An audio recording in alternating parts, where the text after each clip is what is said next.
17 sangkot sa flood control projects controversy, ipapalastunan ni Pangulong Bongbong Marcos.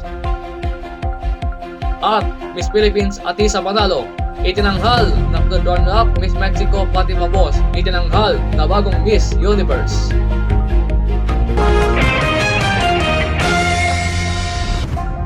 Magandang gabi po, narito na ang Balitaan Plus Prime Time sa High School Channel 4. Ito po ang inilingkod, Arkino Juan David Cabeon.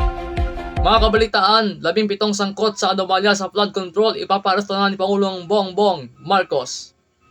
Naglabas na ng warrant of arrest laban kay dating ako Bicol Party List Representative Saldicot, 17 iba pa ng mga opisyal ng Department of Public Works and Highways o DPWH at ng SunWest Corporation kaugnay ng kontrobersya sa flood control projects. Inihayag ni Pangulong Bongbong Marcos Jr. o Ferdinand Bongbong Marcos Jr. ngayong Biyernes, ang Ombudsman Anong Martes ay nagsampa na sa Sandigan Bayan ng mga kasong katiwalian at malversation of public funds laban sa dating ilang opisyal ng DPWH at sa rehiyon ng Mimaropa at mga direktors ng SunWest Corporation.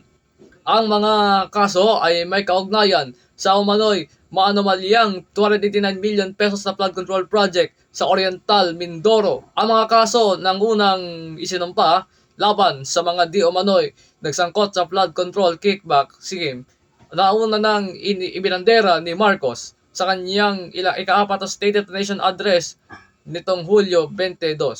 Sinabi ng mga taga-usig ng gobyerno na mga 289 million pesos na hindi umiral na flood control project na itinayo ng SunWest Corporation, isang kumpanya pag-aari ng mga kapamilya ni Ko, ay substandard.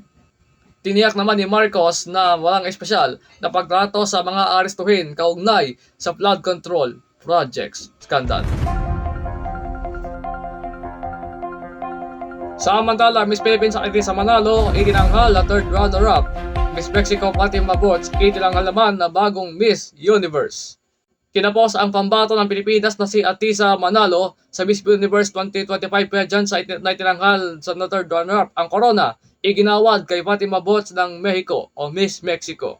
Ito ang unang pagkakataon mula noong 2021 na nakapasok ang Pilipinas sa top 5 matapos ni Beatriz Luigi Gomez. Meron pang 130 kandidata sa naturang patimpalak. Sa Coronation Night ay dinao sa Impact Muangthong Thani Arena sa Bangkok, Thailand. Rumampa si Atisa na suot ang white two-piece na swimsuit portion at elegant silver piece naman sa evening gown portion.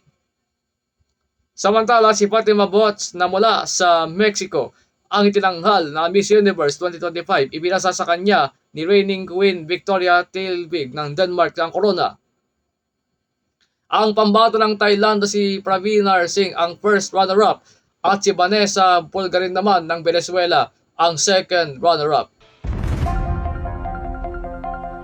At mga kabalitaan, ngayon po ay ating ikatlong anibersaryo na po natin ngayong gabi. Mga kabalitaan, isang mensahe ito. Mula Balitaan sa Malarojas, Balitaan sa High School. At ngayon ay Balitaan Plus. Kami ay nagpapasalamat sa inyong walang sawang pasuporta at walang sawang pagtutok sa ating nakalipas na 3 taon. At yan po ang kabuuan ng mga balitang higit pa sa katotohanan ngayong gabi.